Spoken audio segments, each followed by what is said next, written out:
we have our creamy chicken, pepper, and onion eggs. Very good, very tasty. Hey, it's the Messy Cook here. Just about to make some quick chicken and pepper and onion scrambled eggs. Oh, so good. Red onion, yellow banana pepper, tomatoes, green peppers, some leftover chicken. 3 eggs, as always. Popping these in our compost bin. Pop everything in that pan there. Get it all started up.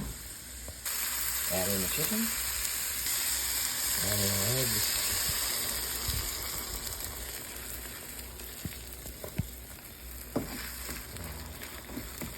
And nice and mixing up there. Get that cooked. Add a little salt and pepper to taste. Good to go. And we have our creamy chicken, pepper, and onion eggs. Very good, very tasty. And time to give these a taste.